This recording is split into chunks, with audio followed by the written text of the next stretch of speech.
안녕하세요. 잘 지내셨어요? 오늘은 금강경에 물들다 29번째 시간입니다.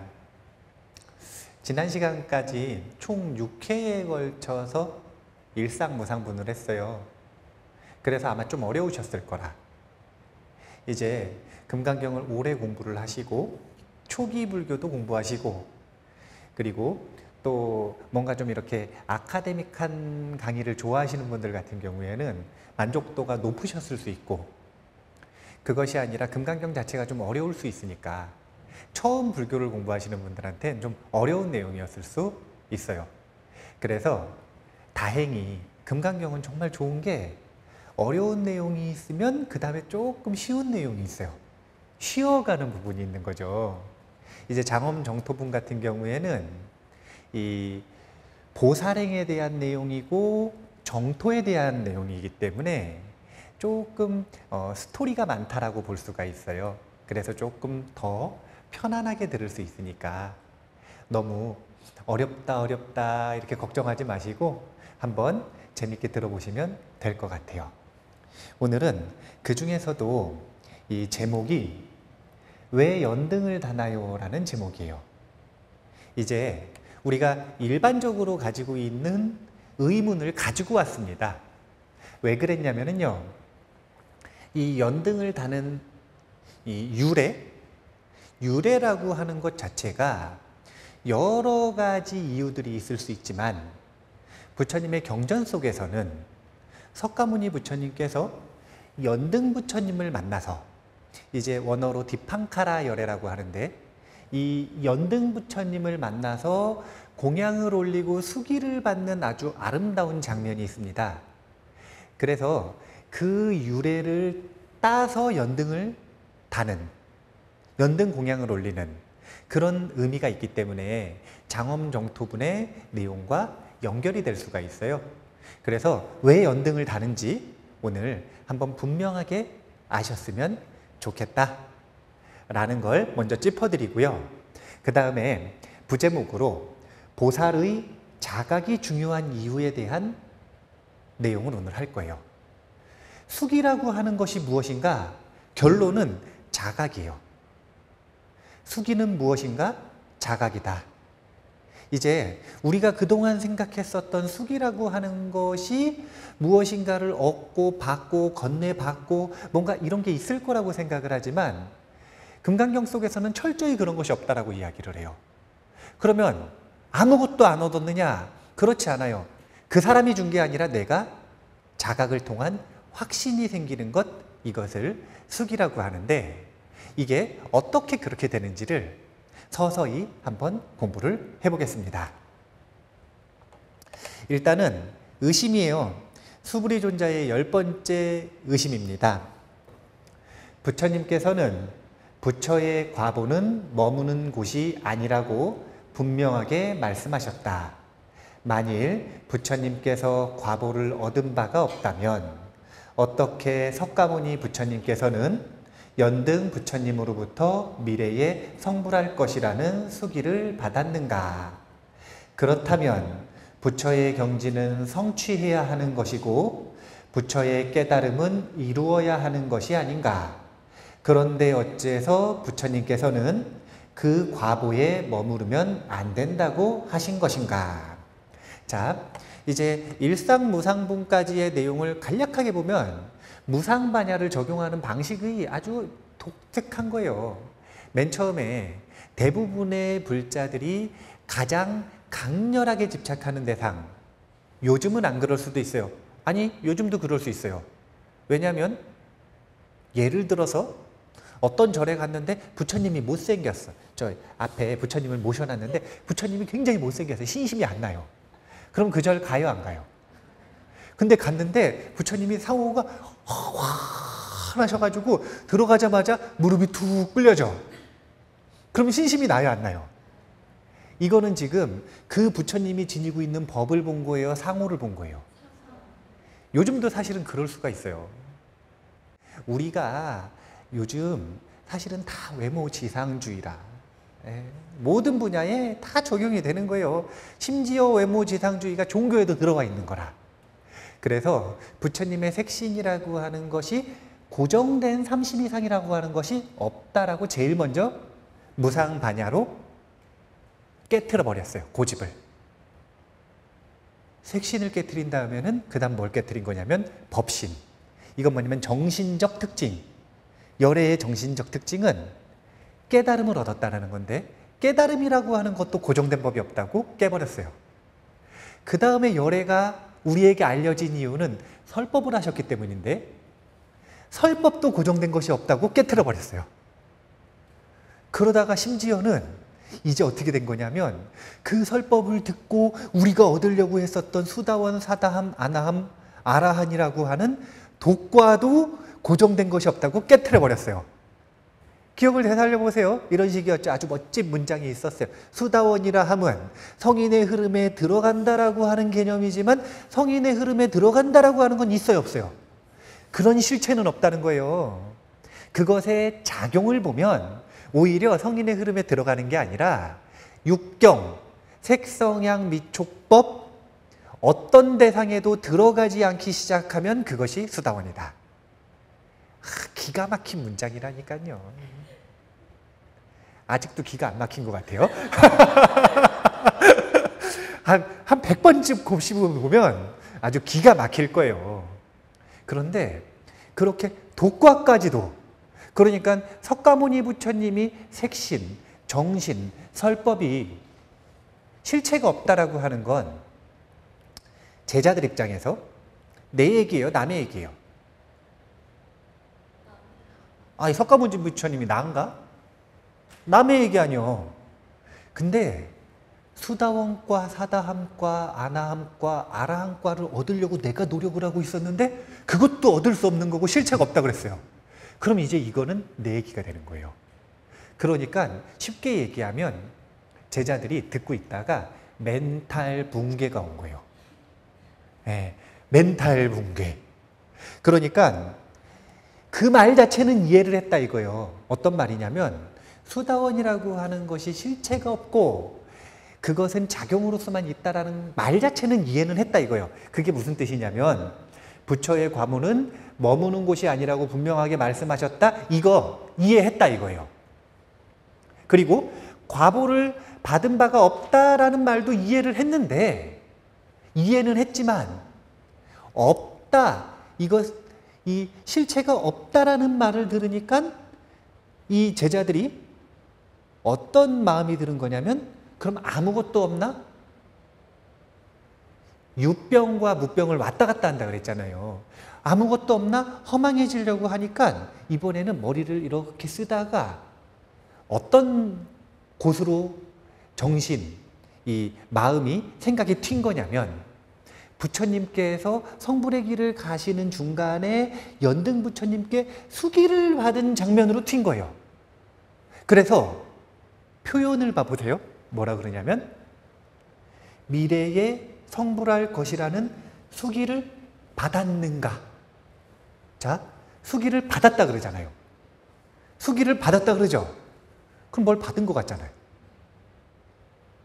아니, 과보도 얻을 것도 없고 깨달음도 얻을 것도 없고 아무것도 얻을 것도 없다더니 자기는 연등 부처님한테 뭘 받았어.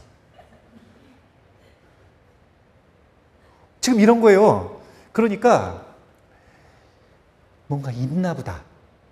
육병이 걸려버린 거예요. 뭔가 있나 보다.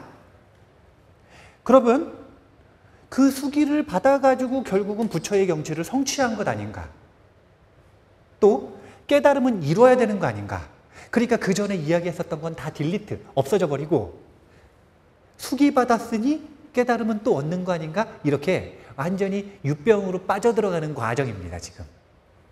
그래서 이 부처님께서 과보에 머무르면 안 된다라고 말씀하시는 것, 이것은 부처님이 본인이 보여주신 보살의 과정, 보살 수행의 과정과 모순된다라고 의심을 일으킨 거예요.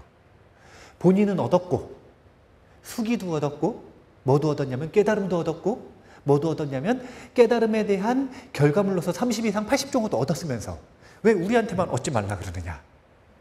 이런 식으로 생각을 하기 시작한 거라는 거예요. 이해가 좀 되세요? 네.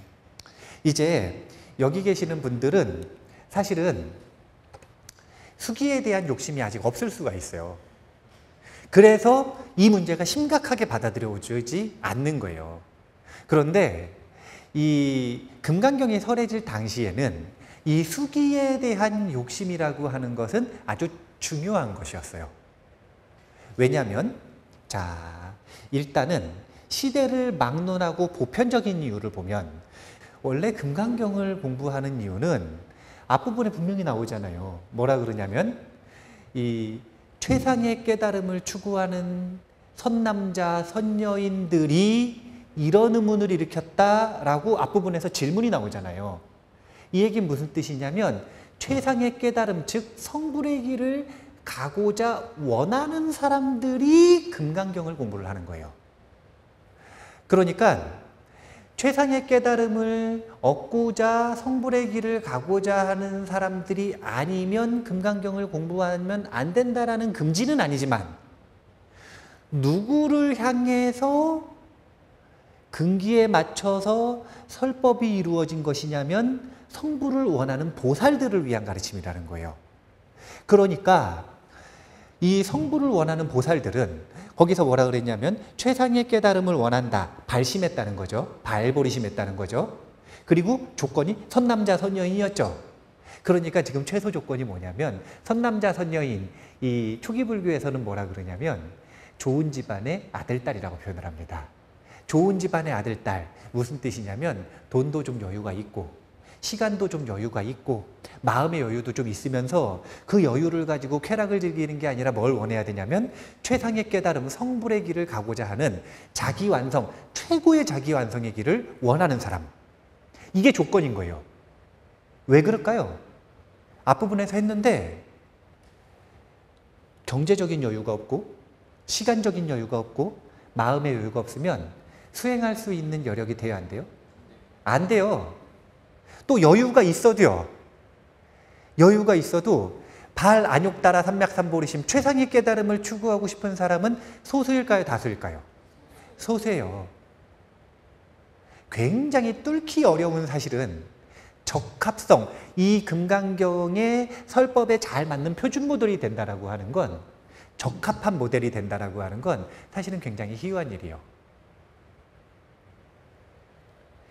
이 존재들은요. 이미 경제적인 여유가 있으니까 돈 가지고 행복할 수 있다, 없다라는 결론이 났을까요? 안 났을까요? 그러니까 딴 걸 추구하겠죠. 명예도 얻어봤어요. 근데 그거 가지고 안 된다는 걸 알았어요. 그러면 돈 가지고도 안 돼, 명예 가지고도 안 돼, 사람들과의 관계 속에서도 안 돼. 그래서 목말라서 성불하겠다고 나온 거 아니에요. 그럼 이들의 가치체계에서는 돈에 대한 욕심이 중요할까요? 명예에 대한 욕심이 중요할까요? 사랑에 대한 욕심이 중요할까요? 성불에 대한 욕심이 중요할까요? 이것만 남아있는 존재들이 바로 금강경 설법의 청중으로서의 표준 모델이다. 오직 이들에게는 가치체계가 완전히 바뀌어서 뭐에 대한 욕심만 남았냐면 성불에 대한 욕심만 남아있는 거예요. 그들에게 있어서 그 당시에 보디사tta라고 하는 표준 모델은 석가모니 부처님밖에 없었는데 석가모니 부처님이 성불의 길을 쭉 가는 과정을 이제 우리가 따라가야 되는데 거기서 굉장히 중요하게 손에 꼽히는 게 연등 부처님과의 만남인 거예요. 그리고 수기를 받아야 된다. 수기를 받아야 된다. 수기를 받아야 진정한 보살이다라고 하는 사상이 철저하게 늘이 박혀 있는 겁니다. 그러면 자기가 성불을 하고 싶어요. 자, 이제부터 중요한 대목이에요. 자기가 진짜 성불을 하고 싶어요. 그럼 뭐가 필요하다고요? 수기가 필요하죠. 근데 문제가 있어요. 그게 뭐냐면 금강경이 설해진 시기가 이게 결집된 시기가 부처님 돌아가신 다음에 후백세잖아요. 누구한테 수기를 받아요? 이 문제. 이 문제를 해결을 해야 되는 거예요. 누구한테 수기를 받을 거예요? 자기가. 아니 부처님하고 같이 태어났으면 부처님 쫓아가셔서라도 저 수기 주세요. 그래가지고 그 수기라도 받겠는데 당도라면 그럴 수도 있잖아요. 근데 부처님이 그냥 안 계셔 지금. 자, 그러면 후오백세의 문제뿐만이 아니라 지금 생각해 보세요.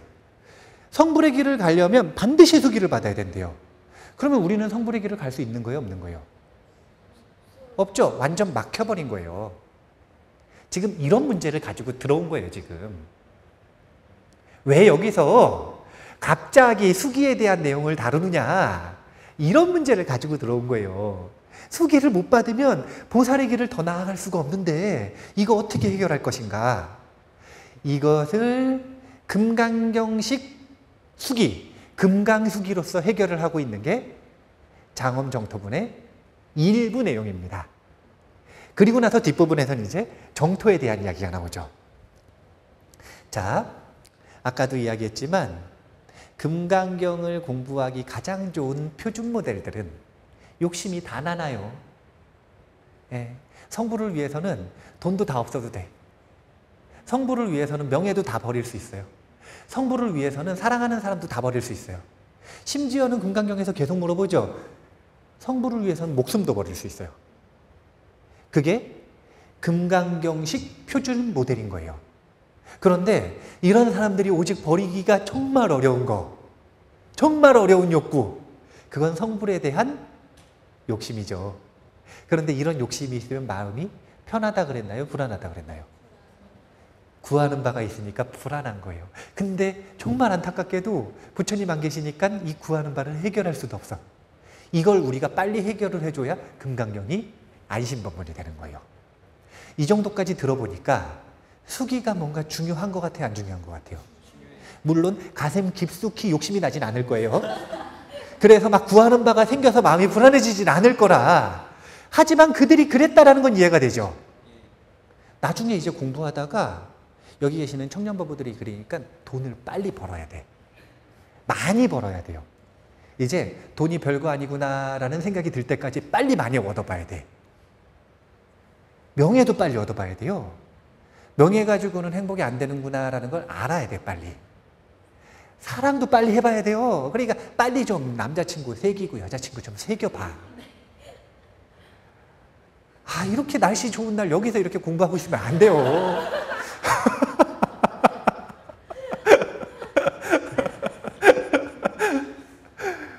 우리가 그걸 빨리 해가지고 다 졸업을 해야, 그래야 선남자 선여인으로서 진심으로 성불에 대한 욕심을 낼 수 있는 거예요. 진심으로 성불에 대한 욕심을 이제 어떻게 해결을 하는지 한번 보죠. 자, 이제 원문입니다. 한번 같이 읽어볼게요. 부처님께서 수보리에게 말씀하셨습니다. 그대 생각은 어떠한가? 열애가 옛적에 연등 부처님 처소에서 법을 얻은 것이 있는가? 없습니다, 세존이시여. 열애께서 연등 부처님 처소에서 실제로 법을 얻은 것이 없습니다. 자, 수보리 존자와의 문답입니다. 부처님께서 의심하고 있는 수보리 존자에게 다시 묻는 거예요. 수기를 얻었으면 깨달음도 얻는 거고 성불의 과보도 얻는 거고, 이렇게 의심하고 있는 수보리 존자에게 반문으로 묻는 겁니다. 다시 한번 잘 생각해봐라, 수보리여. 열애가 연등불과 만났을 때 수기를 얻었다는데 뭔가 얻은 바가 있는가? 수보리 존자가 정신을 번쩍 차리고 다시 생각을 해보니까 없어요. 그래서 없습니다, 세존이시여. 단 하나의 법도 실제로 얻은 법은 없습니다 라고 일단 결론을 지었어요. 자, 이 내용을 보려면요, 우리가 연등 부처님과의 일화를 봐야 돼요. 한번 연등 부처님과의 일화를 들어보고 그 속에서 얻은 바가 있는 것 같은지 없는 것 같은지 한번 생각을 해보세요. 교재에서는 221페이지에 간략하게 정리가 되어 있는데 이 내용을 제가 풀어서 설명을 해드릴게요. 이제 석가모니 부처님께서 전생에 수메다라는 이름을 가지고 있는 바라문이었어요. 근데 이 수메다 바라문이 어느 날 이 히말라야에서 항상 수행을 하고 있는데 항상 히말라야에서만 수행할 수 있어요? 마을에 식재료 사러 한 번씩 내려와야 돼요? 식재료 사러 한 번씩 내려와야겠죠? 그래서 식재료를 사러 내려왔는데 마을이 잔치라 막 아름답게 장엄을 하고 뭘 꾸미고 준비를 하고 막 그러는 거예요. 그래서 옆에 있는 사람한테 가서 물어봤어요. 무슨 일이 있길래 이러는가? 글쎄 디팡카라 열애가 연등불이에요. 디팡카라 열애가 이 마을에 방문을 한다는 거예요. 요즘도 보면은 어디 저기 시골이나 뭐 도시나 어디나 이렇게 가보면은 이 뭐 법륜 스님 오신다고 현수 막 붙여요, 안 붙여요? 붙이죠.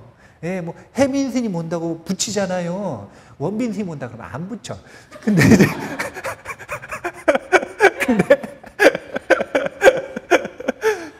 약간 그런 느낌인 거예요. 디팡카라 열애께서 오신다. 요즘 같은 경우에는 사실은 예를 들어서 법륜 스님 오셨어요. 그럼 한 번 오시고 다음에 또 오실 가능성이 있어요, 없어요?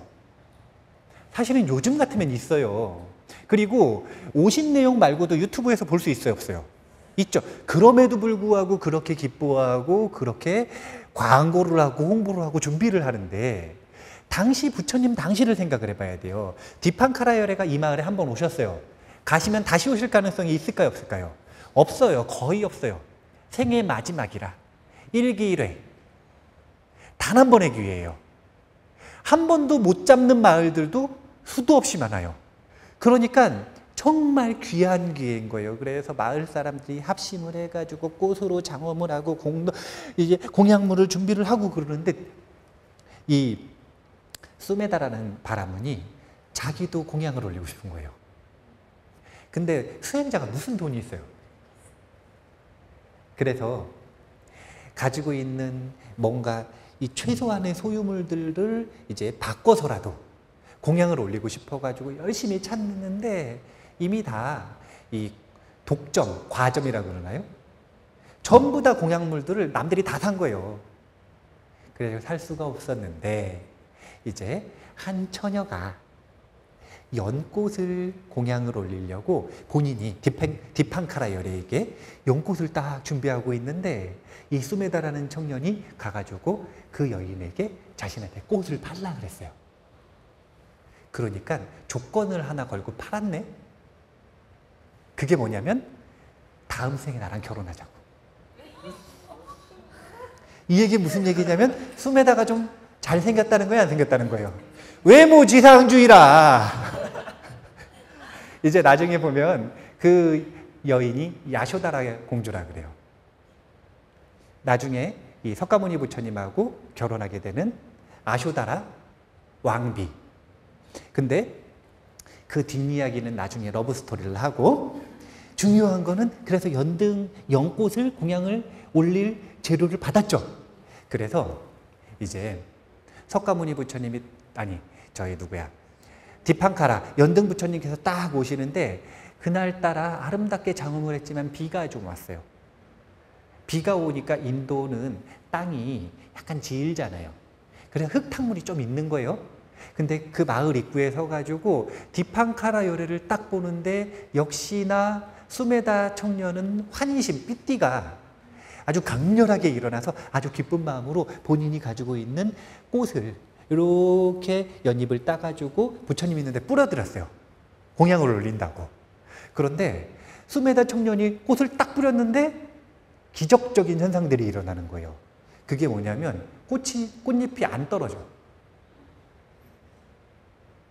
사실은 수메다 청년은 이미 이 5신통을 갖춘 대단한 수행자였습니다.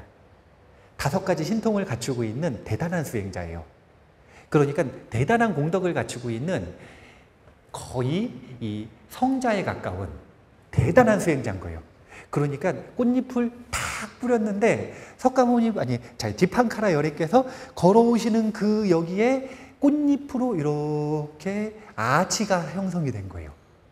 그러니까 마을 사람들이 그걸 보고 와 이렇게 생각을 해요, 안 해요? 그런데 디팡카라 열애가 수메다 청년의 마음을 더 기쁘게 했어요.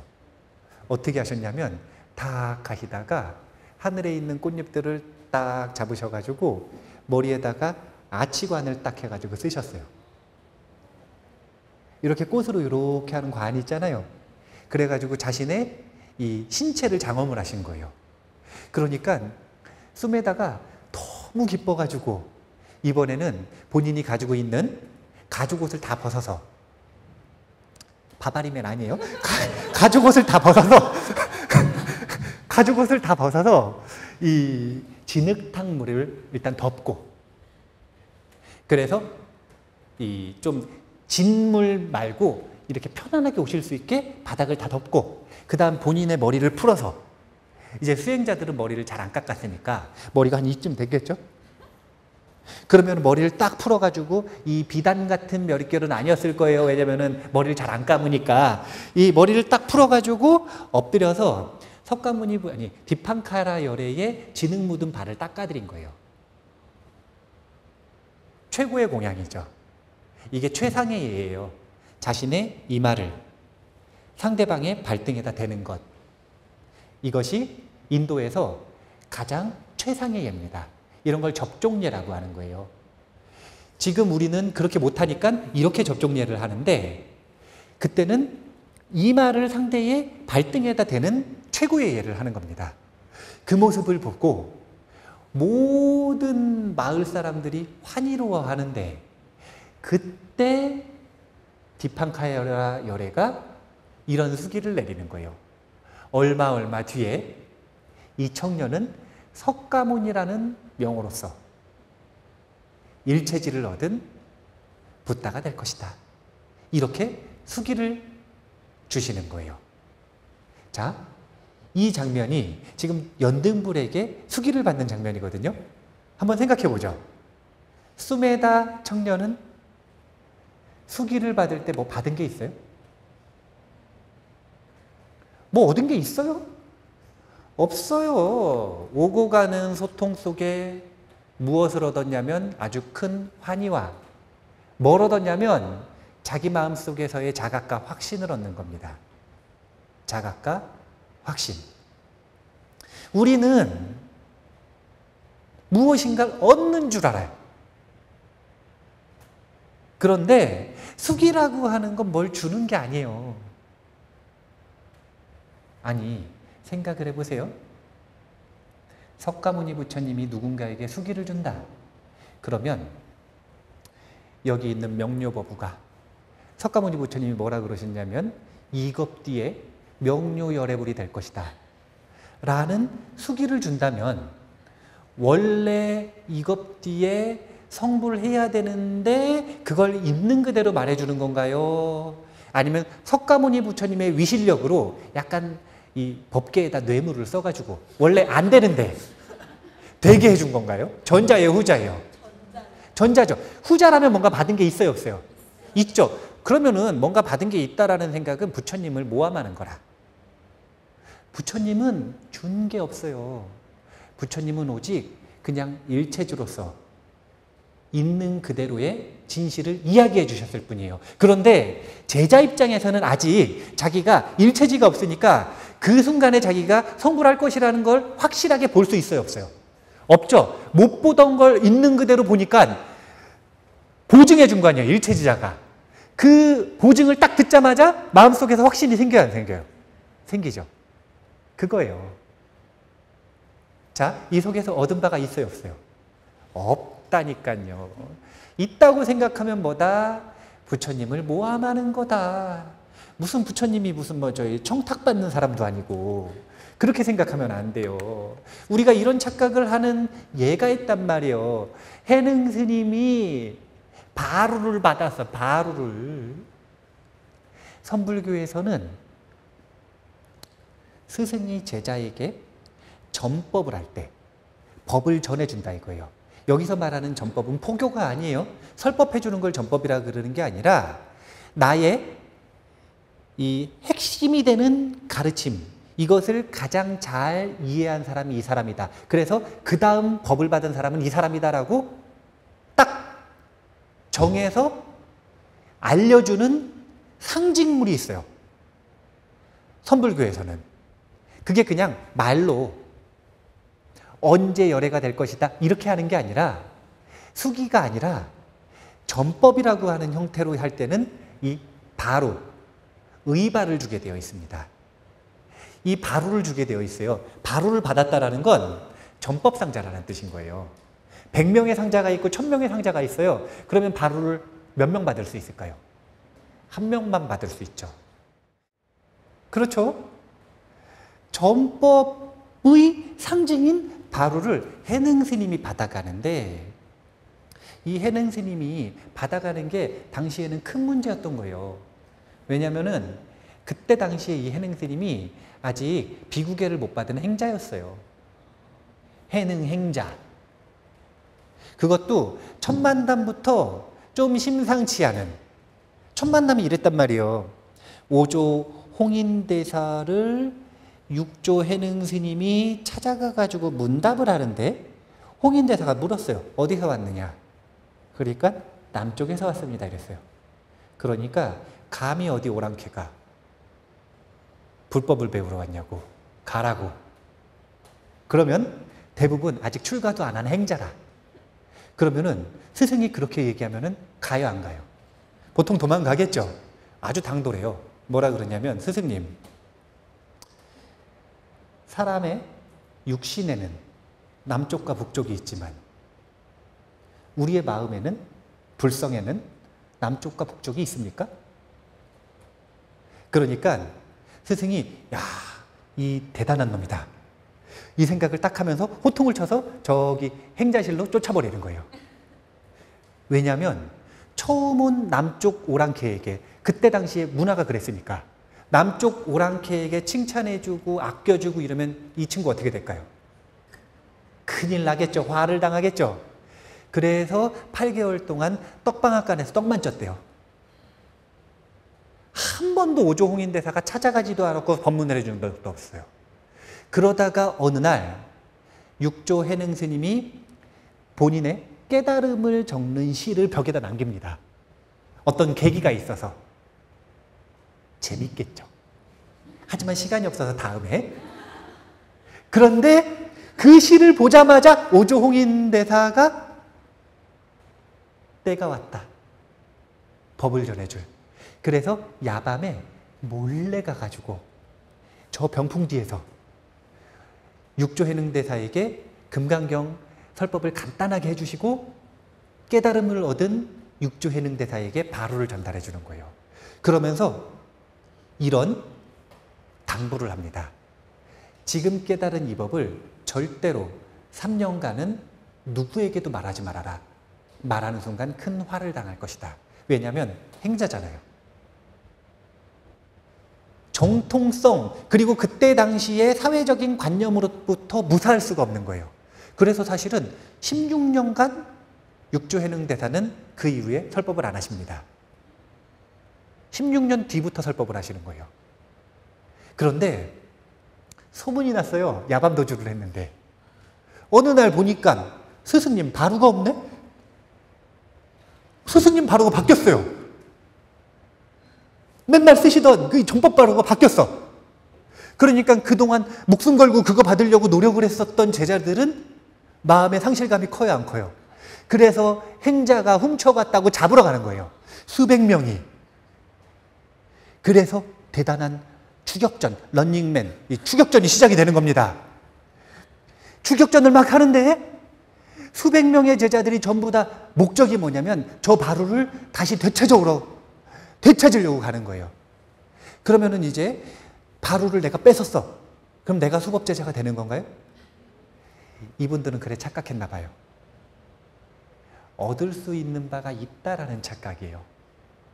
근데 그 중에서 수백 명의 제자들 중에서 단 한 명만은 다른 목적으로 갔습니다.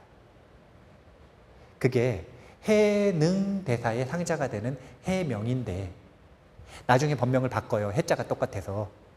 해명인데 이 해명스님만은 바루를 뺏으러 간 게 아니라 그 행자가 뭔가 범상치 않았다라고 하는 걸 생각을 하고 있었는데 법을 받았다 그러니까 설법을 들으러 간 거예요. 그래서 다른 사람들 다 놓고 해명스님한테 법문을 해주시는데 둘이 딱 있을 때 이렇게 말씀하시는 거예요. 뭐라 그러시냐면 선도 행하지 말고 악도 행하지 말라. 이럴 때 그대의 본래 면목은 무엇인가? 이 말씀에 깨쳤다 그래요. 그래서 북쪽으로 가서 해능대사의 법을 피는 제자가 되는 겁니다. 그런데 그 해명대사 말고 나머지 모든 제자들은 전부 다 뭐 뺏으러 간 거예요? 이게 뭐냐면 비율이 딱 좋은 거예요. 1대 100.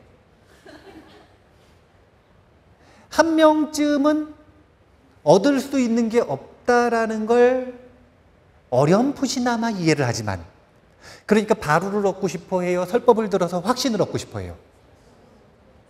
그러니까 뭘 얻어야 되는지를 분명하게 하는 거예요. 그런데 나머지 비율이, 나머지 100은 그럼에도 무엇인가 얻을 게 있다라고 생각을 하는 겁니다.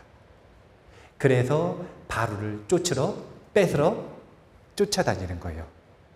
우리가 이 가르침을 잘 이해를 해야 돼요. 여기가 갈림길이에요. 어떤 갈림길이냐면 자기가 행복해지기 위해, 깨달음을 얻기 위해, 자기가 수행을 성취하기 위해 여기저기 쫓아다니는데 사실은 뭘 쫓고 있는 거냐면 어쩌면 얻을 수 있다라는 바루를 쫓고 있을 수도 있는 거예요. 그렇게 해서 못 쫓아. 왜냐면요, 없으니까요. 그런 건. 없는 걸 어떻게 쫓아요? 우리는 그 100명이 아니라 1명이 돼야 돼요. 그 모든 것들에 속지 말고 진정 중요한 것이 무엇인지를 볼 수 있는 최소한의 눈을 갖춰야 됩니다.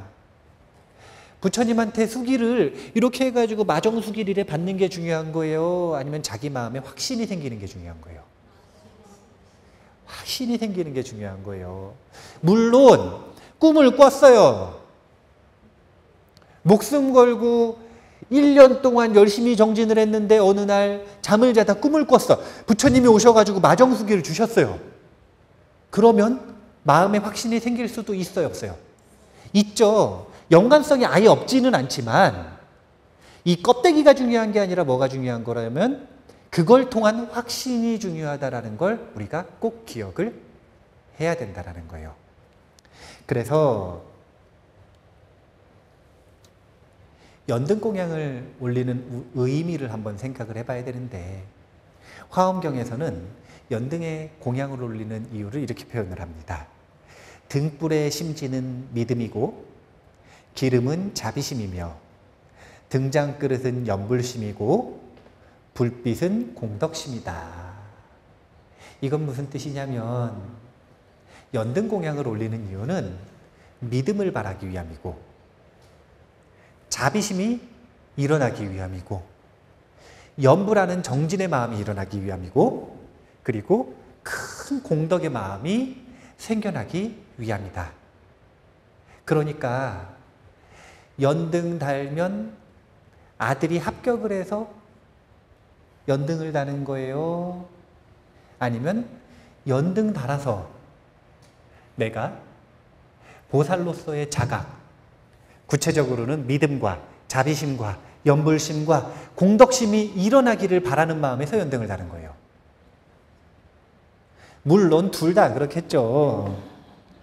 그런데 모범답안은 금강경을 공부할 정도가 되면 사실은 금강경 고급 경전 아닙니까? 초급 경전 절대 아니거든요.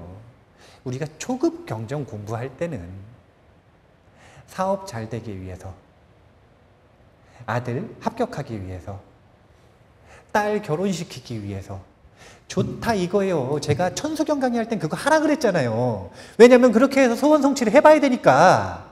그런데 금강경은 고급 경전이란 말이에요. 아까 이야기했던 것처럼 선단자, 선녀인들이라 그렇게 해서 다 성취해 본 사람들인데 왜 아직도 그러고 있으면 사실은 안 된다는 거예요. 고등학교 갔는데 아직도 덧셈 뺄셈을 잘 못하고 있는 경우인 거예요, 이거는. 그러면 안타깝죠. 고등학교 수업을 잘 따라가려면 우리가 이런 마음을 꼭 일으켜야 되는 거예요. 연등공양을 올릴 때 디팡카라열에게 숨에다가 공양을 올리는 그 마음으로 공양을 올려야 되는 거예요. 성불의 길을 위해 내 몸과 마음과 모든 공덕과 내 삶과 앞으로 이어질 모든 내 삶 속의 전부를 이 성불의 길에 공양 올리겠다.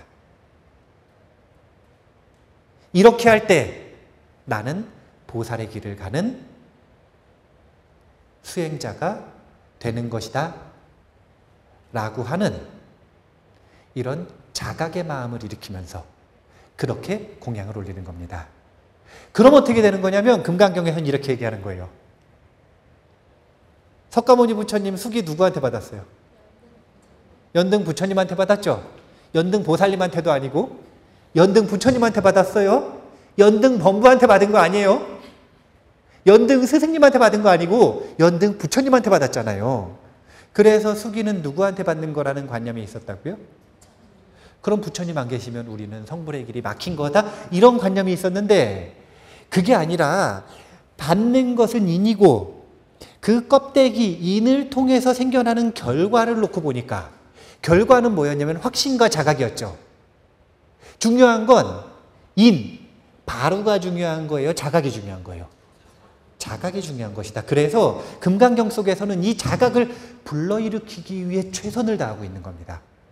그래서 이 최선을 다하는 노력을 받아들여서 금강경 공부해가지고 내가 보살이다. 나는 성불의 길을 가는 보살이다라는 자각이 생겼어요. 그럼 수기를 받은 거예요? 안 받은 거예요?